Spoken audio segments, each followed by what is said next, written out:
परम पूज्य गुरुदेव, परम वंदनीय माता जी सूक्ष्म रूप से विद्यमान है। नमन करता हूँ दोस्तों, मानव मात्र को प्रणाम करता हूँ। और आदि शक्ति माँ गायत्री प्राणों की देवी है, जो प्राण रूप से समस्त जीवधारियों में विद्यमान है। बिजली की शक्ति की भांति उनका परिचय है। और वो बिजली की शक्ति आदि शक्ति माँ गायत्री, जो संपूर्ण चराचर जगत में संपूर्ण जीवन को जीवित रखे हुए है, वो शक्ति है आदि शक्ति माँ गायत्री। दोस्तों, अब इन संपूर्ण जीवों में जो यहाँ धरती पर जो झलक रहा है, वो तीन चीज़ें यहाँ स्पष्ट रूप से दिख रही हैं।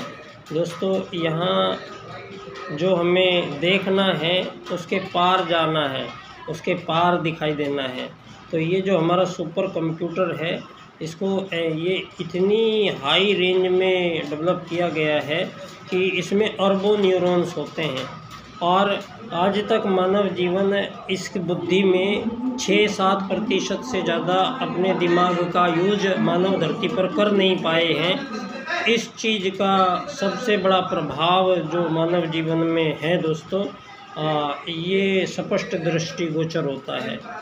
तो हम यहाँ आज जो जिंदा मानव धरती पर हैं, हम दोस्तों यहाँ जो हमें यहाँ पर अपने जीवन के महत्वपूर्ण समय को एक एक पल को जो जीना पड़ता है, और सारे संसार के मानवों के मध्य जो जीवन जी रहे हैं लोग, दोस्तों यहाँ जो जीवन का जो लक्ष्य है, वो लक्ष्य यहाँ परिवर्तित कर दिया गया है, मानवों के द्वारा ही हुआ है और ये लंबे काल में हुआ है। और यहाँ मानवीय चिंतन की कुछ ऐसी त्रुटियाँ को जन्म दिया है मानवों ने, और बाद में फिर हम लोग आते चले गए, फिर उनको फॉलो करते रहे, फिर आए फिर फॉलो किया, फिर आए फिर फॉलो किया। इस प्रकार से धरती पर दोस्तों कुछ चीज़ें ऐसी मानव करता चला आ रहा है और हमें भी करनी पड़ रही है, जो कि यहाँ वास्तव में वास्तविक रूप से कभी संभव नहीं हो सकता है। यहाँ सबसे बड़ा एक आत्मत सर्वभूतेषु का जो सूत्र है, वो ये सिद्ध करता है कि धरती पे संपूर्ण जीवों के अंदर जो चेतनता है, वो एक आत्मा है। तो यहाँ ये बात दोस्तों सारी दुनिया में बोली जाती है, लेकिन यहाँ इस बार जो ये बात है, इस बार ये आत्मत सर्वभूतेषु की जो बात बोली जा रही है, वो आपके विश्व की राज्य की नीति में बोली जा रही है। तो विश्व राजनीति में दोस्तों पंडित दीनदयाल उपाध्याय जी आज सारे संसार के सम्मुख, जहां मानवों के बीच में हजारों वर्षों से युद्ध, शोषण, वध, हत्याओं के अनवरत सिलसिले चल रहे हैं, और यहाँ दो विश्व युद्ध तो ऑफिशियली लड़े जा चुके हैं, और एक तीसरा विश्व युद्ध कोरोना वायरस के द्वारा लड़ा गया, चीन के द्वारा, और अब चौथा और अंतिम एक ऐसा परमाणु युद्ध की तैयारी में मानव बैठे हुए हैं, जहां सारी धरती के संपूर्ण जीवों का सर्वनाश सुनिश्चित है। तो दोस्तों, यहाँ एक तरफ ये वही समय में हम आन पहुँचे हैं।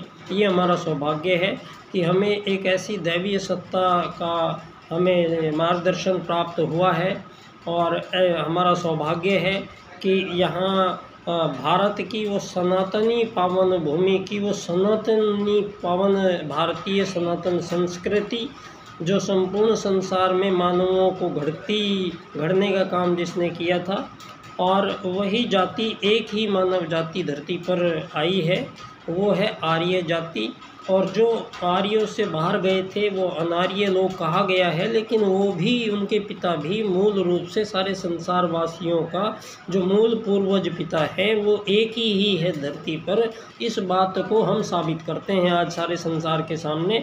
और ये जो आप धर्मों में विभाजन हुआ है, तो यहाँ 5000 वर्ष पहले ना यहाँ पर आपका इस्लाम था, ना यहाँ आपका ईसाई था, ना यहाँ यहूदी था, यहाँ ना जैन था, ना पारसी था।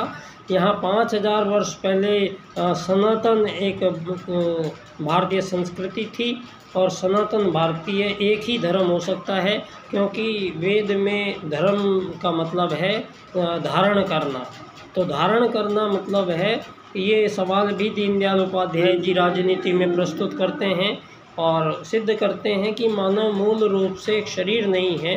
तो शरीर मान के दुनिया में मानवों के लिए राजनीति बनाई गई है, ये पूर्णतया गलत है और इस राजनीति से कभी भी मानव जाति अपने मूल लक्ष्य को प्राप्त नहीं कर पाएगी। और मानव के सामने जो हमारे आदि पूर्वजों ने गहन अनुसंधान के बाद इतने प्रयोग परीक्षणों के उपरांत मानव जीवन के लिए जो क्रमों का निर्धारण किया गया था, वो श्रेष्ठ क्रम थे, वो यज्ञ कर्म थे, वो सूक्ष्म के कर्म थे, वो परमात्मा और आत्मा के संबंध के कर्म थे, वो आत्मा परमात्मा के मध्य संपूर्ण जीव योनियों से मानव के कनेक्शन के संबंध थे। तो यहाँ आत्मत सर्वभूतेषु और वसुधैव कुटुम्बकम के सूत्र के अनुसार अब इस युग परिवर्तन बेला में स्वयं महाकाल का अवतरण धरती पर हुआ और प्रज्ञा अवतार के रूप में ये युग परिवर्तन प्रक्रिया का संभवतः वो चरण है जब यहाँ बड़े बदलाव देखने को मिलेंगे धरती पर। तो दोस्तों, ना कोई अमीर होगा धरती पे, ना कोई गरीब होगा, ना कोई मालिक होगा, ना कोई नौकर होगा। एकात्म मानववाद के अनुसार सारी धरती पे सारे मानव एक यात्री बन के आए हैं और यात्री बन के ही इनको रखने की प्रबंध भावी जीवन में, भावी राजनीति के माध्यम से किया जा रहा है। और सारे संसार के 7 अरब लोगों को पूर्णतः सभी प्रकार के युद्धों से मुक्ति मिलने जा रही है। सारे प्रकार के मानवों के बीच विभेद, ये अमीर गरीब मालिक नौकर बनाने की जो ये डाई है, ये सारी डाई चेंज की जा रही है और विश्व राज्य की नीति का परिवर्तन किया जा रहा है, जिसमें भारत की ओर से पुनः मनु के बाद में हजारों वर्षों बाद में फिर हमारे यहाँ एक ऐसे ऋषि संत का आगमन हुआ और वो स्वयं महाकाल के भ्राता और दोस्त बनकर आए। और महाकाल जब परमात्मा धरती पर इतने बड़े युग का परिवर्तन करना है परम पूज्य गुरुदेव को, तो ये संभव ही नहीं था कि गुरुजी राजनीति में परिवर्तन के बारे में ना सोचते। तो उन्होंने संपूर्ण रूप से गायत्री परिवार राजनीति में हिस्सा नहीं लेता है, लेकिन राज्य की नीति में जो युग परिवर्तन की आवश्यकताएं हैं उनको पूरा करने की जिम्मेदारी परम पूज्य गुरुदेव ने अपने पंडित दीनदयाल उपाध्याय जी को सौंपी थी और जिन्होंने अर्थायाम और एकात्म मानववाद का राजनीतिक सूत्र सारे संसार के संपूर्ण राजनीति के सम्मुख प्रस्तुत किया है। और एक ऐसी राजनीति की बात अब दीनदयाल जी कर रहे हैं जहां धरती पर किसी भी मानव को आजीवन पूरे जीवन काल में धन रुपये पैसे संपत्ति की कमी नहीं होगी। तो सारे मानवों को, सारे धरती पर जो मानव विद्यमान हैं और धरती पर जो ये आपकी आज़ाद देश की आज़ाद सरकारें हैं, ये अब एक विश्व में ये बड़ा परिवर्तन होने जा रहा है दोस्तों। वसुधैव कुटुम्बकम बनने जा रही है दुनिया, ग्लोबलाइजेशन होने जा रहा है दुनिया का, वो समग्र व संपूर्ण वैश्वीकरणवाद होगा और उसका मूल है एकात्म मानववाद और इसकी सिद्धि होगी अर्थायाम से। तो पंडित दीनदयाल उपाध्याय जी के 4 राजनीतिक सूत्र जिनकी व्याख्या मैं इस क्रम से करूँगा। आर्थिक लोकतंत्र द्वारा अर्थायाम आधारित एकात्म मानववाद की स्थापना से अंत्योदय की प्राप्ति हम करेंगे। तो समस्त 7 अरब लोगों को ध्यान में रखते हुए और युग परिवर्तन की इस प्रक्रिया में और युग निर्माण योजना के अंतर्गत, और दोस्तों मैं बाल्यकाल सेवा संस्थान का अध्यक्ष बच्चा डॉक्टर पंडित दीनदयाल उपाध्याय जी की जन्मस्थली धानक्या स्टेशन जयपुर राजस्थान से, और परम पूज्य गुरुदेव के सूक्ष्म निर्देशन में मैंने पिछले 20 वर्ष पंडित दीनदयाल उपाध्याय जी के इन 4 सूत्रों को मैंने रिसर्च किया और इन पर अध्ययन किया। और अब जो व्याख्या हुई है ये व्याख्या चमत्कार करने वाली है और इस धरती पर संपूर्ण मानवों को एक ऐसी राजनीति अब भारत की ओर से प्रदान की जा रही है, जहाँ न रहेगा बांस न बजेगी बांसुरी। धरती पर संपूर्ण मानवों के बीच संपूर्ण प्रकार के युद्ध, शोषण, वध, हत्याएं, ईर्ष्याएं, द्वेष, सभी कुछ समापन किया जाएगा और मानव को किसी भी प्रकार के तनाव से रहित, संपूर्ण तनावों से रहित जीवन बनाकर प्रस्तुत किया जा रहा है, जो भावी जीवन में मार्गदर्शन करेगा राजनीति के माध्यम से, पंडित दीनदयाल उपाध्याय जी के 4 सूत्रों के माध्यम से, और संपन्न जो करा रहे हैं वो स्वयं वसुधैव कुटुंबकम की अवधारणा के अनुरूप अपने कार्यक्रम को संचालित कर रहे हैं परम पूज्य गुरुदेव। और सारे संसार में अखिल विश्व गायत्री परिवार के नाम से इस संसार का नया नाम है, जहाँ सारे संसार की सारी सीमा रेखाएं समाप्त हो जाएंगी और सारे संसार की जितनी भी ये राजनीतियाँ हैं, इन सब को मिला के एक ही विश्व राजनीति मुकर्रर की जाएगी। और इस विश्व राजनीति को धरती पर प्रत्येक मानव यात्री कहलाएगा और प्रत्येक यात्री को आजीवन रोटी कपड़ा मकान के लिए यहाँ संघर्ष नहीं कराया जाएगा और किसी भी प्रकार से मानवों के बीच विभेद न स्वीकार करते हुए सबको यात्री समझते हुए जीवन की एक ऐसी प्रक्रिया का विनिर्माण किया जा रहा है जहाँ सारे संसार के 7 अरब लोगों को पुनः देवत्व की स्थापित परंपरा में लेके जाया जा रहा है। और दोस्तों, ये काम सतयुग की वापसी के रूप में परम पूज्य गुरुदेव ने इसको कहा है और हम सब इसके साक्षी बनेंगे। ये हमारा सौभाग्य है। एक ऐसी दुनिया जहाँ संपूर्ण मानवों के बीच केवल सच्चारित्रता, प्रेम, भाईचारा, सहायता, समर्पण, ये सब गुण मानवों को पुनः प्रतिष्ठित करेंगे और विश्व में धर्म की स्थापना करेंगे और विश्व में सबसे पहले भगवान श्री राम की मर्यादा की स्थापना करेंगे स्त्री पुरुषों के बीच में। तो बहुत बहुत धन्यवाद। एक ऐसी दुनिया का आगमन हो रहा है, हम उसके साक्षी बनेंगे और हमारा योगदान इसमें यत्किंचित होता रहे। परम पूज्य गुरुदेव से ऐसा ही हम वरदान चाहते हैं कि रुके नहीं, एक पल के लिए चैन नहीं आना चाहिए और अपने मंजिल को, अपने लक्ष्य का भेदन करना ही मानव का लक्ष्य है हमारा।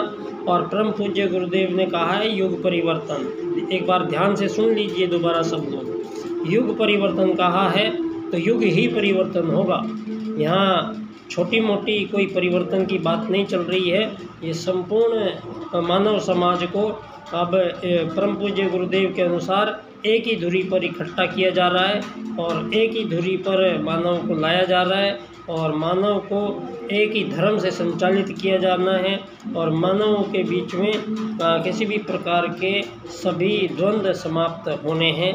ये भारत की ओर से पंडित दीनदयाल उपाध्याय जी के माध्यम से परम पूज्य गुरुदेव के युग परिवर्तन प्रक्रिया का ये सत्र चल रहा है और मैं आप सब लोगों के समक्ष बच्चा डॉक्टर उन्हें नमन करता हूं। और आदि शक्ति माँ गायत्री को हम एक बार मंत्र बोलते हैं तो मंत्र इतना विशिष्ट मंत्र धरती पर सृजित किया गया है हमारे आदि पूर्वजों के द्वारा। जब हम इसको बोलते हैं तो सारे शरीर के अंदर सुषुप्त जो संस्थान हैं वो जागृत होते हैं और हमारे शरीर के अंदर विशेष रसायनों का निर्माण होता है और हमारे शरीर के अंदर हमारी इम्यूनिटी पावर बहुत बढ़ जाती है और हमारी बुद्धि का स्तर बदल जाता है। तो और बाहर जो हमारी ध्वनि कंपन जाते हैं उनसे नकारात्मकताओं का निषेध होता है और जितने भी और अन्य भूत प्रेत पलीत हैं वो हमसे दूर रहते हैं। गायत्री मंत्र जप से सीधे सीधे ये 2 लाभ संपूर्ण मानवों को मिलते हैं और ऐसा पावन मंत्र को हमारे गुरुजी ने हमें दिया है। आइए उसका एक बार हम